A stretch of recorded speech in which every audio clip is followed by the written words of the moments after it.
말씀 마태복음 23장을 볼 건데요. 제목은 너희의 지도자는 그리스도시라. 오늘 이 말씀을 꼭 맞은판에 새기고 가는 여러분 되어야 될 줄 믿습니다. 그래서 23절에는 당시 종교 지도자들이 나오죠. 서기관과 바리새인에 대한 책망의 말씀이 기록이 되어 있습니다. 그래서 바리새인이나 서기관이나 사두개인이나 율법사 같은 이런 사람들에게 다른 말로 하면 화가 있을지어라 라고 말하고 아직 기회가 남았으니 돌아오라, 이런 메시지가 담겨 있죠. 예수님께서 왜 이렇게 지도자들, 그때 당시의 유도의 지도자들을 책망하시는가, 오늘 그 내용을 잘 살펴보시고 내가 혹시나 유대인들처럼 이렇게 모세의 자리에 앉아 있지는 않았는가 한 번 더 되돌아보는 시간 되기를 바랍니다. 2절 3절에 보시면 예수님께서 서기관과 바리새인들을 말씀하시면서 그들의 삶을 본받지 마라 말씀을 하셔요. 우리 2절 3절 한번 읽어보겠습니다. 시작. 서기관들과 바리새인들이 모세의 자리에 앉았으니 그러므로 무엇이든지 그들이 말하는 바는 행하고 지키되 그들이 하는 행위는 본받지 말라. 그들은 말만 하고 행하지 아니하며. 아멘. 그들이 말하는 바는 행하고 지키라는 말을 합니다. 왜냐? 그들이 하는 말은 그들이 하는 말이 아니라 하나님 말씀이기 때문에 그래요. 하나님 말씀을 가르치는 자들이 바리새인이고 또 서기관들이기 때문에 이 바리새인들과 서기관들은 율법에 능한 자들입니다. 하나님 말씀을 가장 잘 아는 사람들이에요. 그래서 그들이 말하는 바는 행하고 지키라고 말합니다. 그러나 그들이 하는 행위는 본받지 말라 이게요. 그 말을 하고 그들이 사는 삶을 본받지 마라. 왜냐? 그들은 말만 하고 행하지 아니한다. 이 말을 하고 있습니다. 이번에 교황이 죽었죠. 교황이 죽었는데 죽었는데 사람들이 왜 교황을 추대하고 그 많은 인파가 모였는지 혹시 들어보셨나요? 네, 교황이 살아 생전에 첫째는 월급을 받지 않았답니다. 그 사람이 살아 생전에 월급이 얼마냐면 100만 원, 200만 원 아니고 교황 정도가 되면요, 천주교에서 한 달에 월급이 한 우리나라 돈으로 하니까 한 670만 원, 그래서 한 700만 원 돈입니다. 그 돈을 자기는 받지 않겠다. 그래서 평생 교황의 자리에 있을 때 월급을 받지 않고, 그리고 죽었을 때 보니까 그의 전 재산은 100불이었다 그러죠. 100불. 100불이면 우리나라 돈으로 지금 환율이 한 1,500원 하니까 15만 원 정도 됩니다. 15만 원 정도가 그의 전 재산이었다라는 것을 매스컴에서 막 뜨더래요. 그래서 그 사람의 삶이 참 겸손하고 아주 뭐라 그럴까요? 남 것을 탐하지 않고 이 착실하게 살았던 것을, 그렇게 살았다는 것을 이제 얘기했는데, 아마 그 삶을 보고 존경받지 않았는가라고 얘기합니다. 우리가 그 교황이라는 것은요, 아마 우리가 생각하는 한 나라의 대통령 되는 것보다는 저는 개인적으로 더 어렵다고 생각해요. 예, 대통령은 자리에 선거하고 뭔가 자기들이 정권을 잘 발표하고 이 말도 잘하고 뭔가 이 리더십이 있으면 되지만, 교황은 거의 추대거든요. 추대하는데 그들의 삶과 행위를 많이 본다는 거죠. 옛날에 제가 제일 마음이 아팠던 말은 이런 말이 마음 아팠어요. 우리 외할머니가 천주교였는데 천주교에서 많은 우리 동네 어른들이 이제 그 조문을 왔을 거 아닙니까? 그때에 그 동네 어른이 그 말 한번 하더라고요. 자기도 천주교인데 나는 신부를 참 존경한다 그래요. 왜요? 그러니까 봐, 교회 목사는 결혼도 하고 자식도 있어갖고 뭐 하면 자식도 다 물려주고 있까지만 신부는 결혼도 안 하지, 물려줄 자식도 없지, 월급 받고 살지, 나는 그래서 참 신부를 존경한다 이 말을 하더라고요. 그런데 제가 참 마음이 아팠습니다. 왜 우리 교회도 목사님들도 이런 충분한 이 겸손하고 이런 자리에서 그렇게 추앙을 받을 수 있을 건데 왜 우리는 그렇게 받지 못했을까? 그 생각을 가끔 하게 됩니다. 그래서 이 시대 유대인들과 바리새인들도 이 서기관들도 바로 이런 사람이었기 때문에 그렇지 않겠나? 왜냐하면 그 2절에 모든 게 나와 있습니다. 그들은 어디 앉았느냐?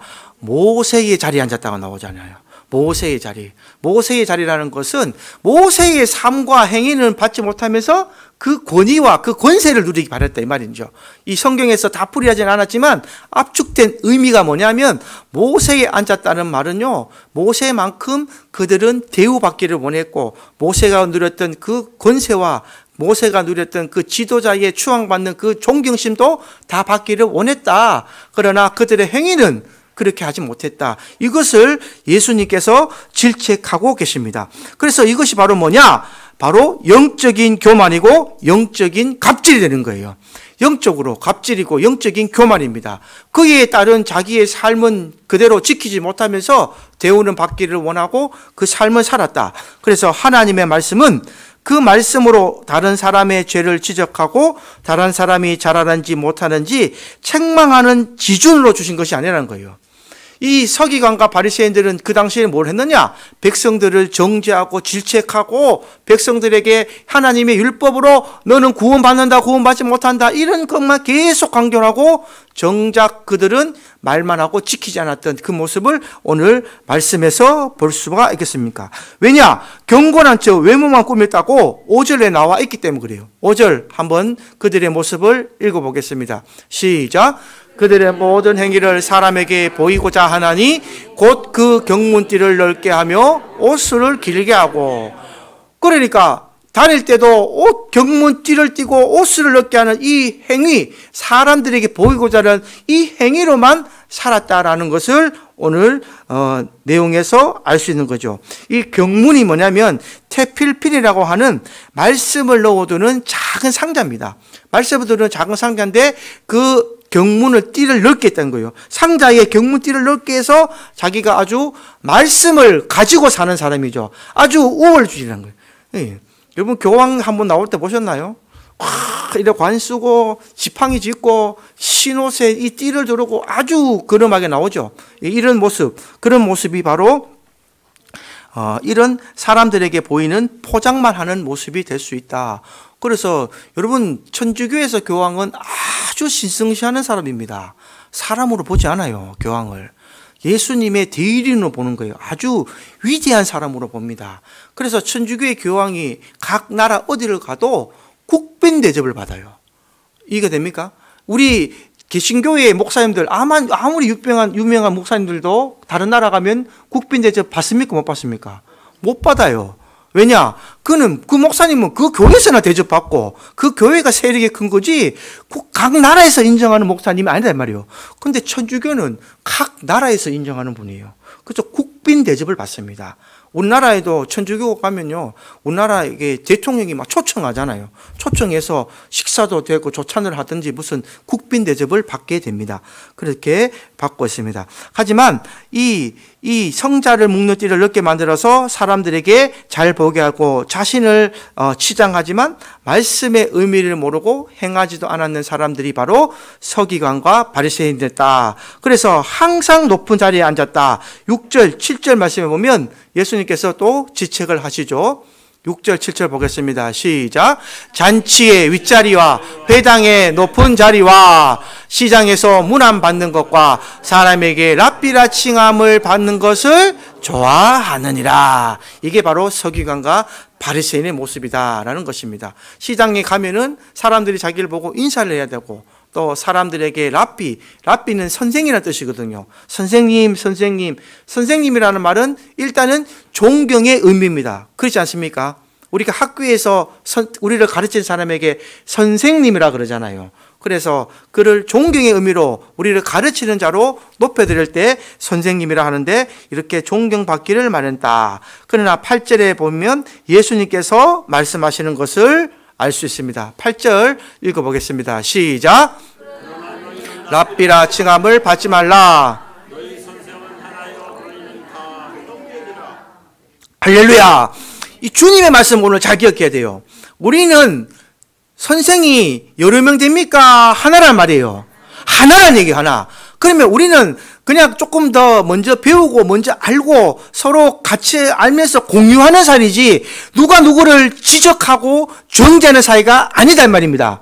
목사도 그렇고 장로도 그렇고 권사도 그렇고 이게 되세요. 교회에서 목사나 장로나 권사님들은 어떻게 보면 지도자급이죠. 지도자급들인데 이들도 어떻게 보면 새신자나 새로운 집사나 다 하나요 형제라 이 말이에요.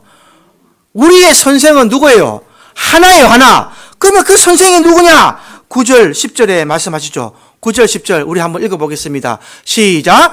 땅에 있는 자를 아버지라 하지 말라. 너희 아버지는 한 분이시니 곧 하늘에 계신 이시니라.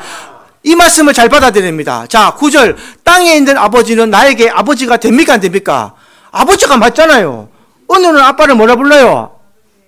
아버지 부르잖아요. 저 아이는 나를 아버지라 불러요. 근데 왜 아버지라 부르지 말라 그러느냐? 너희 아버지는 한 분이시니 곧 하늘에 계신 분이시라. 그러면 저 아이와 나를 지으신 분은 누구냐는 거죠? 하나님이다 이 말이에요. 육체적인 관계로, 이육적인 관계로 이 땅에서는 은우와 내가 부자의 관계지만 우리 은우를 창조하고 나를 창조하신 분은 누구시라고요? 하나님 아버지라 이 말이에요. 이 관계를 잘 기억해라 이 말입니다. 그래서 내가 저 아이에 대해서 육신의 아버지지만 저 아이가 성장하고 성인이 되면 저 아이에 대해서 내가 소유권과 저 아이를 질책하고 뭐라 하는 권위가 있다 없다? 없다니까요. 우리 한국 사람들이 이걸 기억 못해. 끝까지 내 품 안의 자식으로 생각하고 끝까지 몰고 가려는데 아닙니다. 하나님은 자녀를 우리에게 맡기셨지만 언제까지? 성인이 될 때까지요. 성인이 될 때까지요. 그걸 잘 기억하셔야 돼요. 성인 이후의 삶은 그 아이의 삶을 누가 주관하신다고요? 하나님이 주관하십니다. 성경에서 그걸 가르쳐주고 계시는 거예요. 우리가 끝까지 내 자녀를 30세, 40세, 50세까지 내 자녀라 생각하니까 나도 힘들고 자녀도 힘든 거예요. 자녀가 성인이 되면 하나님께 맡겨버려야 됩니다. 미성년자일 때는 부모가 교육을 해야 되죠. 아이가 할 수 없는 부분을 가르쳐주고 또 하나님에 대한 모든 부분을 가르치고 양육하고 이 땅에 살아가는 법을 가르치고 양육하는 방법, 그것이 바로 성경을 가르치는 거예요. 부모는 자녀에게 성경을 가르쳐야 됩니다. 세상적인 사는 윤리와 교육과 도덕을 가르치기보다 성경을 가르치면 모든 교육과 윤리와 세상 사람들이 가르치는 그 가치보다 성경이 위에 있다는 것을 기억하셔야 됩니다. 그것이 바로 하나님을 믿는 자의 모습과 교육이 되는 거예요. 그래서 지금 유대인들이 전 세계를 아우르고 전 세계에서 탑이 되는 이유는요, 그들은 어릴 때부터 성경을 배우기 때문입니다. 성경의 모세오경을 다 통달하고 어릴 때부터 이 마을의 회당에 가서 노인들, 지도자들과 함께 토론하면서 크는 애들이 유대인들이에요. 그러니까 이들은 주입식 교육보다는 토론식 교육을 배웁니다. 그래서 하나님 말씀을 서로 들어서 자기가 이해 안 되는 것은 어른들에게 물어보는 거예요. 나는 이게 되지 않는다. 왜 하나님을, 예를 들어서 내 육신의 아버지가 있는데 오늘 이 말씀을 가지고 왜 우리가 하나님을 아버지라 불러야 되냐? 그러면 어른들이 가르쳐 주는 거예요. 아, 우리 하나님은 이 세계를 모든 것을 만드신 창조주 하나님이 되신다. 이런 것을 이렇게 서로 얘기를 하면서 토론하면서, 그러니까 아이들이, 유대인들은 자라면서요, 이 머리가 자기가 리더 되는 법을 배우는 거예요. 하나님 말씀대로. 그러니까 하나님 말씀이 내 안에 있으니까 말씀대로 성령이 이어져 주니까 그들은 세상에 가도 머리가 되는데, 한국 사람들은 어디 가도 2등밖에 안 되는 거예요. 머리는 전 세계에서 한국 사람이 제일 좋습니다. 한국이 탑 5 안에 들어간다니까요. 머리 IQ도 높고 한국 사람들은 정말 머리가 좋은데 단점이 뭐냐? 주입식 교육에 지금도 만들어지고 있다는 겁니다. 아들이 자기 주관이 없어요.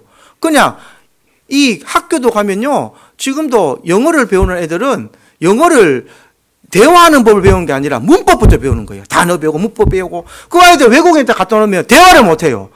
문법은 너무나 정리가 잘 됐어요.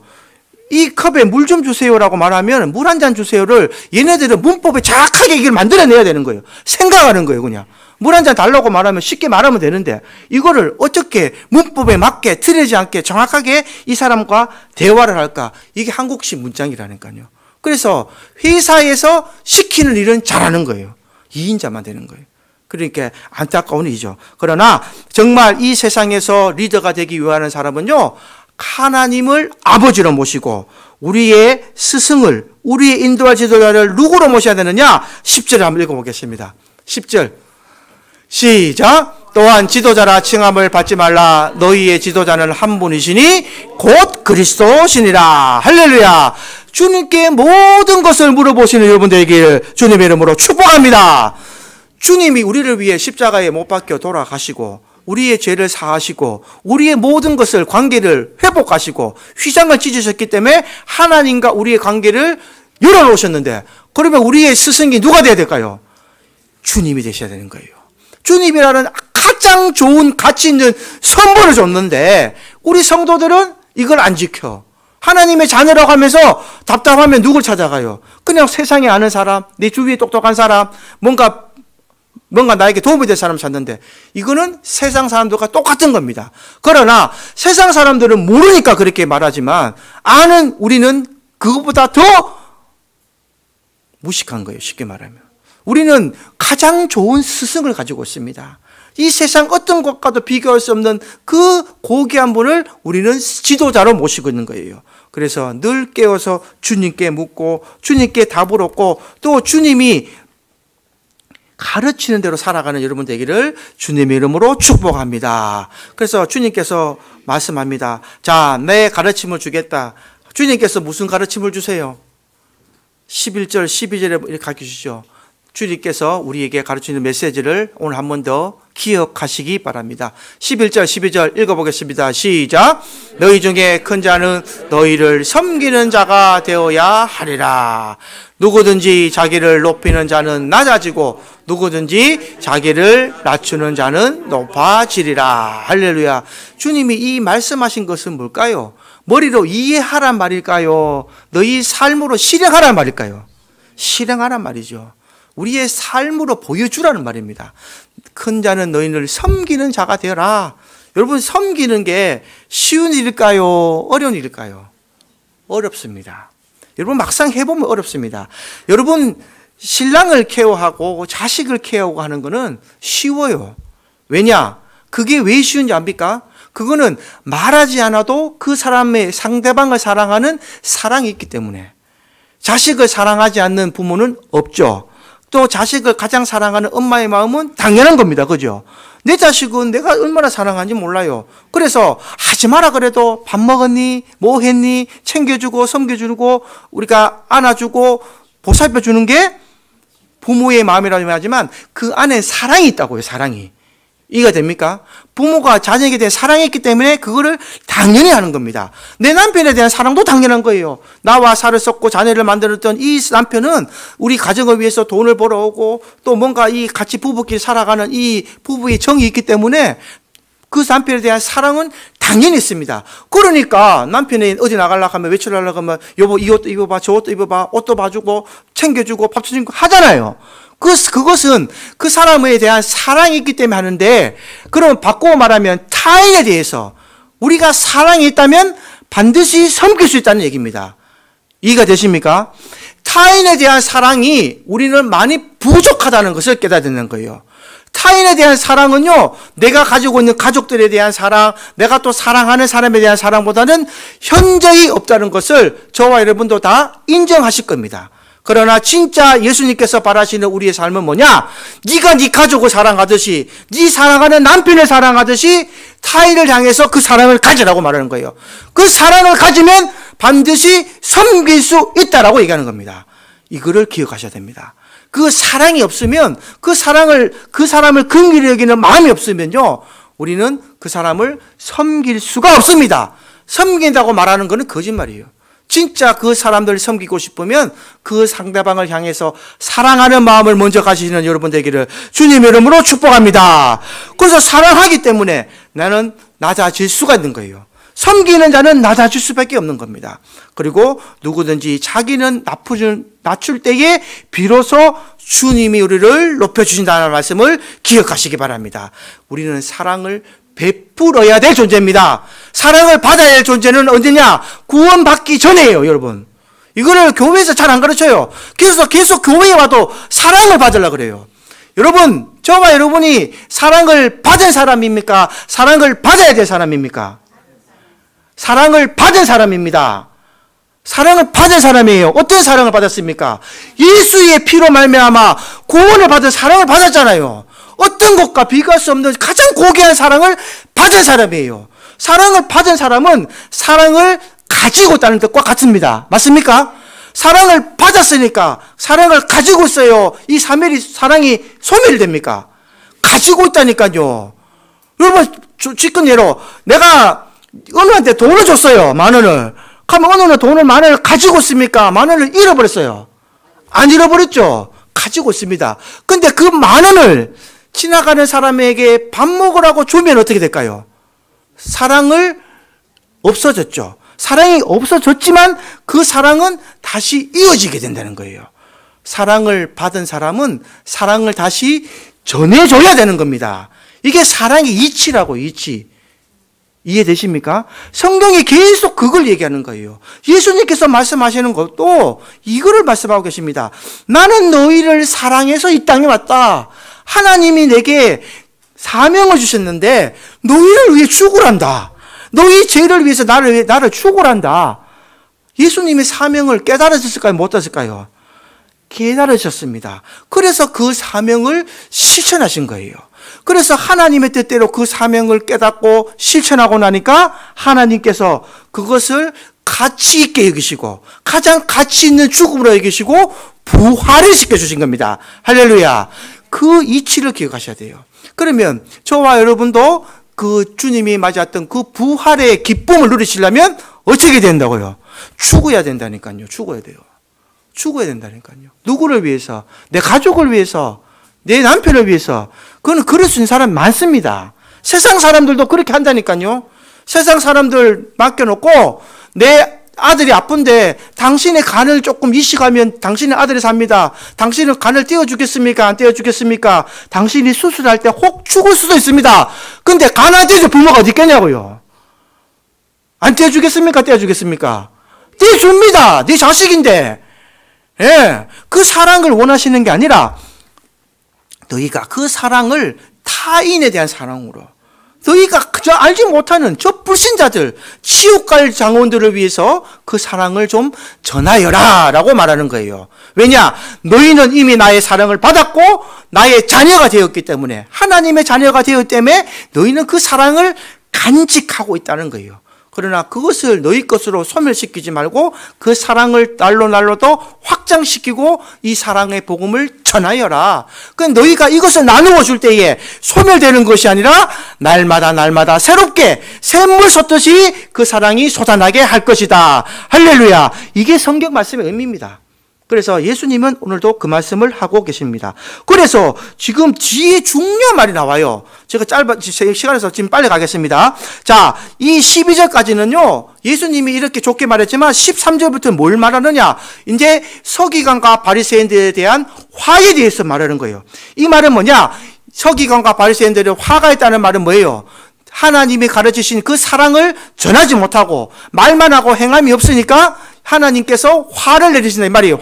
화는 곧 저주가 되는 것이죠. 자, 여기 화 있을진저라는 말을 하는데요. 13절부터 나옵니다. 화 있을진저. 근데 이 화 있을진저의 화는 재앙화자예요. 재앙화자. 이런 사람들은 재앙이 있을 것이다. 근데 화가 몇 개 나오느냐? 7가지가 나옵니다. 7가지. 13절부터 한번 읽어보겠습니다. 13절부터 시작. 화 있을진저 외식하는 서기관과 바리새인들이여,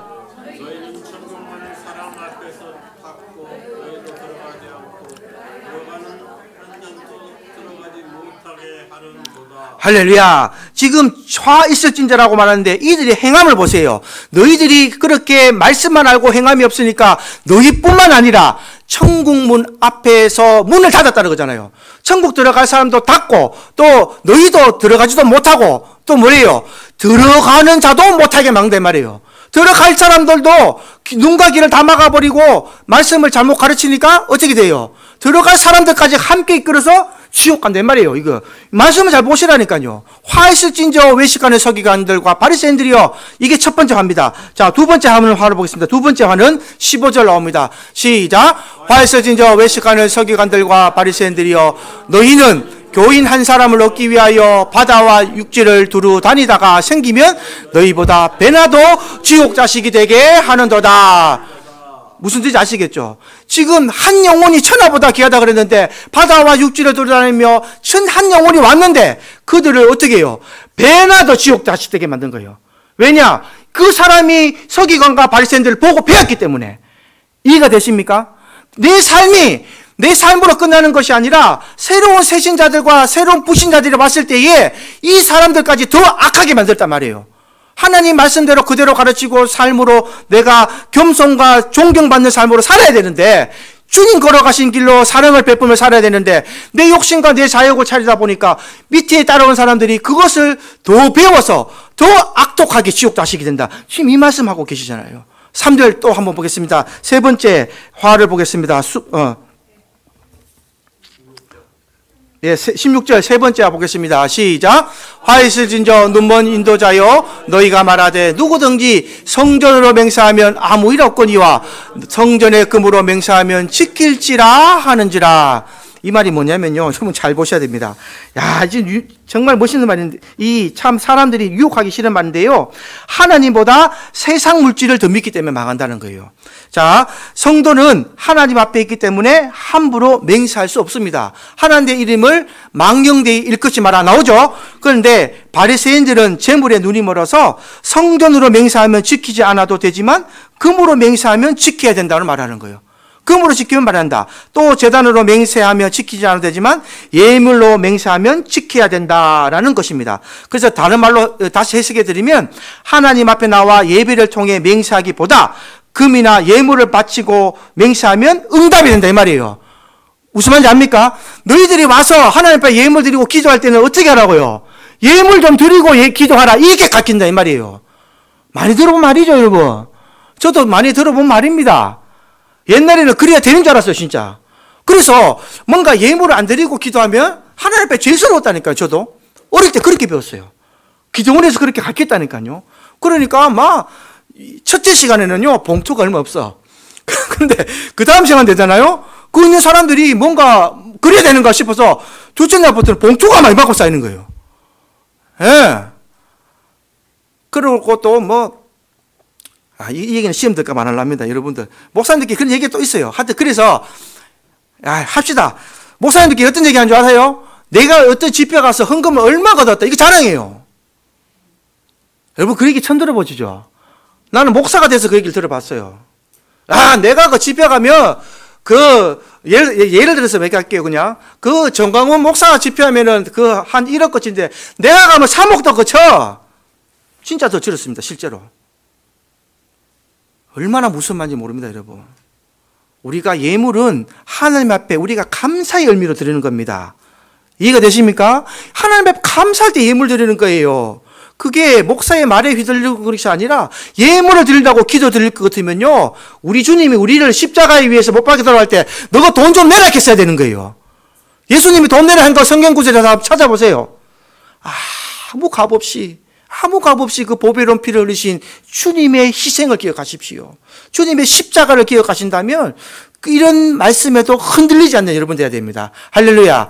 예물은 내가 정말 하나님 앞에 감사하는 마음으로 드리는 거지 목사님의 말에 흔들리지 마십시오. 예물 많이 드린 사람이 구원할 것 같으면요, 저는 지금 요 목사 안 하고 일하러 갑니다. 내가 왜 여기서 목사입니까? 나도 일해서 돈 벌어서 예물 드려야 될 거 아니에요. 그러면 천국 간다면서요. 그게 바로 지금 말하는 만민중앙교회입니다. 이재룡 목사가 그래서 이단이 돼버린 거예요. 그 딸이 지금 받고 하는데 아직도 수만 명이 그걸 따라가요. 그 이재룡 목사와 이재룡 목사 딸이 그 말을 전하고 있는데 수만 명이 따라가고 있다니까요. 그러니까 오늘 말씀은 똑같잖아요. 그 두 명이, 그 아빠와 딸들이 수많은 사람을 치욕으로 끌고 가고 있습니다. 얼마나 안타까운지 모릅니다. 영안에 뚫리시기를 주님의 이름으로 축복합니다. 자, 그리고 또 23절 네 번째 한번 봅시다. 빨리빨리 좀 보겠습니다. 23절 말씀 읽어보겠습니다. 시작. 화에서 진저 외식하는 서기관과 바리새인들이여 너희가 박하와 화환과 근조의 11자를 들이되 율법에 더 중한 바 정의와 긍휼과 믿음은 버렸도다. 그러나 이것도 행하고 저것도 버리지 말아야 할지니라. 할렐루야. 이거 정말 중요한 말씀입니다. 여러분 잘 보세요. 박하와 회환과 근조의 11자를 들이되, 이 말은 뭐냐면 근본적인 신앙, 이 근본적인 율법, 이거는 잘 지켰다는 거예요. 교회에 와서 11조도 드리고 감사금도 드리고 잘 지켰는데 더 중요한 게 뭐냐? 정의와 긍휼과 믿음이 뭐냐? 이게 더 기본이란 말이에요. 교회에 와서 기본이 11조 드리고 헌금하는 겁니까? 정의와 긍휼과 믿음을 지키는 겁니까? 근데 지금 사람들은 잘못 말하고 있어요. 어떤 교인들은 이런 말도 해요. 야, 저 사람 11조도 안 드리는데 무슨 우리 교회 교인이고? 여러분 이 말 들어보셨나요? 저는 들어봤습니다. 실제로. 그러면 11조를 못 드리더라도 정의와 긍휼과 믿음을 지키고 하나님 말씀대로 살라 하는 사람과 11조는 잘 드리고 감상금을 잘 드리는데 믿음과 정의와 긍휼을 지키지 못하는 사람과 구분하여 볼 때에 누가 하나님 믿는 자녀입니까? 그 말씀해 주시는 거예요. 너희가 이것도 버리고 저것도 말하지만 더 중요한 게 뭐냐? 너희가 정의와 긍휼과 믿음을 지키고 살아가는 겁니다. 이 믿음 바탕 위에 너희의 또 헌금이 바탕이 되어야 되는데 너희는 거꾸로 생각하고 있다는 거예요. 너희가 하나님 말씀대로 정의와 긍휼과 사랑을 베풀지도 않으면서 교회에 와서 헌금을 드렸다고 너희가 모든 성도의 의무를 다했다고 착각하지 마라라는 말씀입니다. 그래서 우리가 가장 중요한 것은 뭐냐? 정의와 긍휼과 믿음을 지키는 신앙입니다. 그 믿음 위에 우리의 헌물과 우리의 예물이 함께 드리워질 때에 성도의 모습으로 성화되어 갈 줄 믿습니다. 25절에 다시 또 화가 나오죠. 25절 읽어보겠습니다. 시작. 외식하는 장과 대접의 겉은 깨끗이 하되 그 안에는 탐욕과 방탕으로 가득하게 하는도다. 겉으로는 청결을 강조하고 손을 씻고 깨끗한 것처럼 보이지만 그 마음 속에는 탐욕과 방탕, 절제하지 못함이 가득하다. 이 말씀이죠. 그래서 겉으로 깨끗하고 이 겉이 아주 말끔하고 손을 씻는 이런 것에 대해서 하지 말고 너희 마음을 탐욕을 버리고 깨끗한 삶으로 살아야 된다라는 것을 가르치고 있습니다. 마음을 깨끗하게 비우지 않으면 거룩한 것을 담을 수 없기 때문입니다. 딴 것이 아니라 내 마음속에 악한 것이 있고 탐욕과 욕심이 있다면요, 내 마음속에 하나님의 거룩한 영을 담을 수 없습니다. 그 같이 있다는 게 거짓말이죠. 그래서 하나님은 네가 탐욕과 방탕한 것을 다 내려놓아라. 그러면 거룩한 성령이 내 안에 주인이 되고 나를 인정하고 나를 이끌어가는 게 성령의 이끄심이 되고, 그래서 네가 거룩한 삶으로 성화되어 갈 수 있다는 것을 가르쳐 줍니다. 그래서 27절 다시 한번 6번째 화를 읽어보겠습니다. 시작.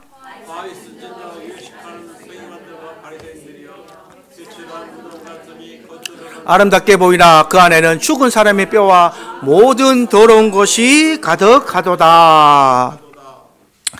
무덤이 겉은 석회로 하얗게 회칠을 해놓아도 속에는 죽은 사람의 뼈와 더러운 것이 가득한 것처럼 그들의 겉은 옳게 보이지만 그 마음에 외식과 불법이 가득하다, 이런 뜻이 되겠죠. 예. 그래서 우리도 무덤에 가보면, 장제 가보면 어떤 분은 정말 내가 봐도 참 돈을 많이들 달 정도로 멋있게 하는 분이 있더라고요. 막 돌판에다가 제사상 같은 거 입에 꽃병도 돌로 조각하고 크게 해놨는데 결국에 그 안에 파보면 뼈밖에 없어요. 뼈도 오래되면 없어요. 뼈밖에 없는 그런 존재이다. 그러나 우리가 신앙과 외식과 불법으로 우리가 치장하지 말자는 겁니다. 우리 속이 더 깨끗하고 하나님은 중심을 보시기 때문에 이렇게 바뀌어야 된다. 그래서 29절 마지막 7번째 화가 나옵니다. 7번째 화를 읽어보겠습니다. 시작. 화에서 진저 외식하는 서기관들과 바리새인들이여 너희는 선지자들의 무덤을 만들고 의인들의 비석을 꾸미고 이르되. 할렐루야. 그래서 선지자들을 죽인 자의 자손들이라고 증거했다. 그래서 선지자들의 무덤을 만들고 의인들의 비석을 꾸미면서 하는 말이, 우리가 조상 때에 있었다면 우리는 그 선지자들을 핍박하고 죽이지 않았었다, 이 말 한단 말이에요. 30절에 보면 그 말이 나옵니다. 그래서 만일 우리가 조상 때에 있었더라면 우리는 그들이 선지자의 피를 흘리는데 참여하지 아니하였으리라 하니, 이렇게 말을 한다는 겁니다. 그러면 지금 실제로 자기들은 예수님을 못 박아놓고 우리가 옛날에 있었으면 우리는 그렇게 살지 않았을 것이다, 이 말한다 이 말이에요. 그러나 이 말은 예수님 보셨을 때에 아주 화를 받아야 됩니다. 33절에 예수님께서 말씀하시죠. 33절 한번 읽어보겠습니다. 시작. 뱀들아, 독사의 새끼들아, 너희가 어떻게 지옥의 판결을 피하겠느냐. 예수님께서 그들을 향하여 하는 말씀은 딱 한 가지입니다. 이 독사의 새끼들아, 너희가 어떻게 지옥의 판결을 피하겠느냐. 요한복음 8장 44절에 다시 한 번 더 정확하게 요한은 이렇게 해석을 합니다. 요한복음 8장 44절 읽어보겠습니다. 시작. 너희는 너희 아비 마귀에게서 났으니 너희 아비의 욕심대로 너희도 행하고자 하느니라. 그는 처음부터 살인한 자요, 진리가 그 속에 없으므로 진리에 서지 못하고 거짓을 말할 때부터 제 것으로 말하나니 이는 그가 거짓말쟁이요 거짓의 아비가 되었습니다. 요한은 뭐라고 말합니까? 직접적으로 마귀의 자식들이라고 얘기해요. 너희는 마귀의 자식들이라고 얘기합니다. 마귀에게서 나르시니 너희 아비의 욕심대로 너희도 행하고자 한다라고 말합니다.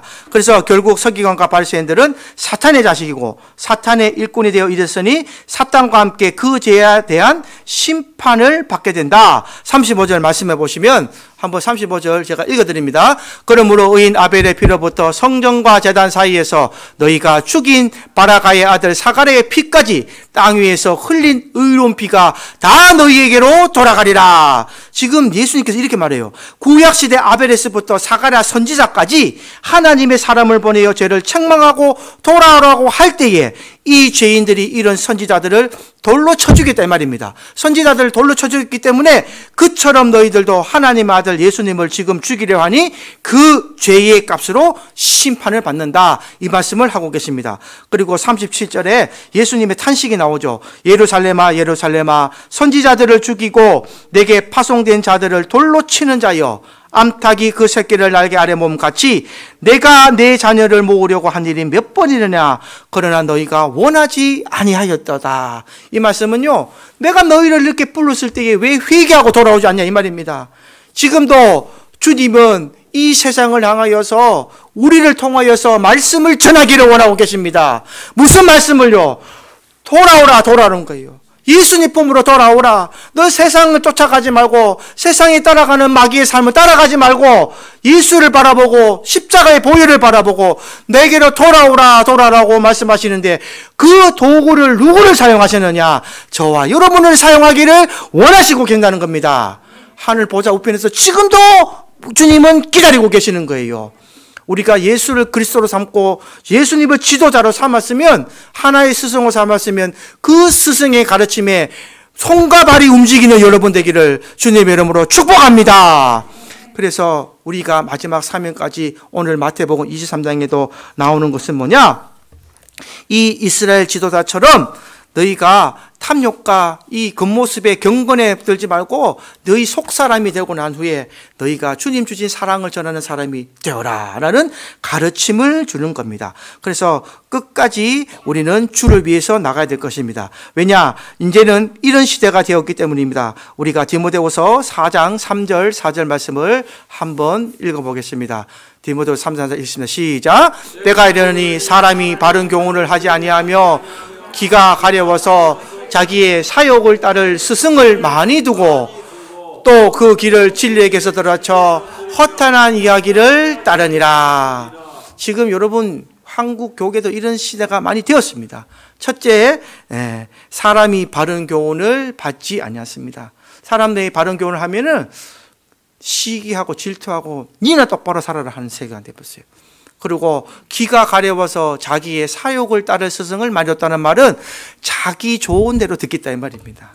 뭔가 내가 좋은 대로 듣겠는 거예요.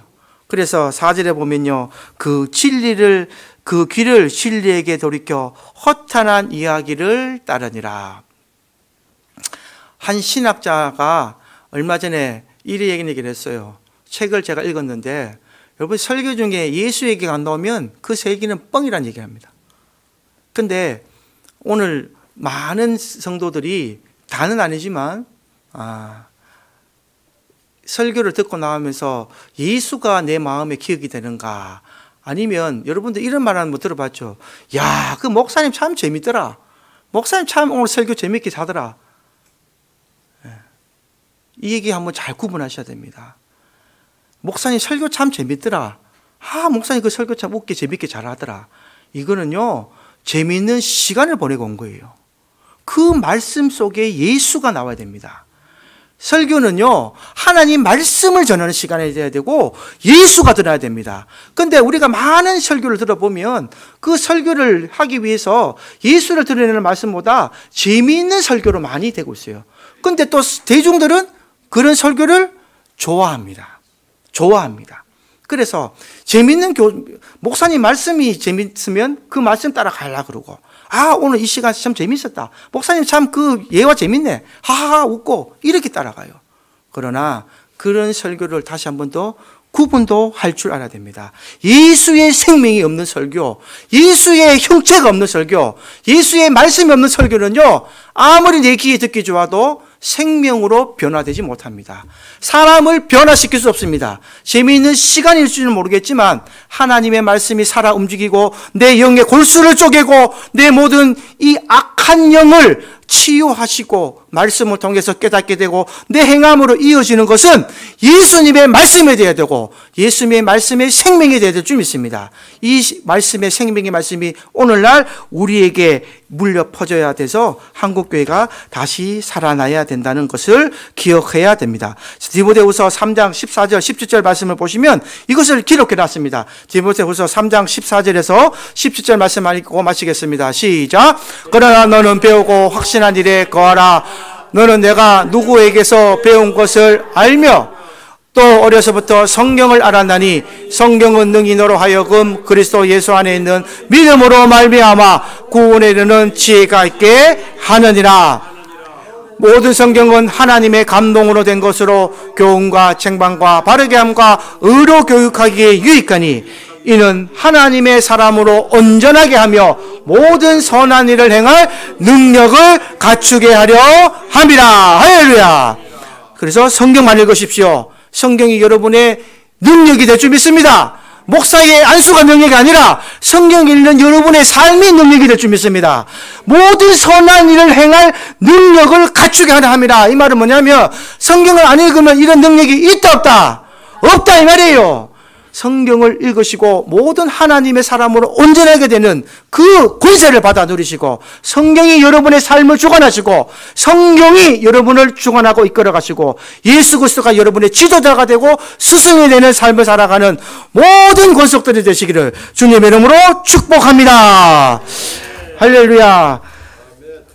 예, 찬송을 생략하고 지금 이 시간 우리 오늘 말씀 붙잡고 기도하시겠습니다. 하나님, 오늘 말씀을 붙들어서 예수님이 우리의 지도자가 되시고 예수님 한 분만이 우리의 선생이 되기를 원합니다. 다 같이 주여 요청하고 기도하시겠습니다.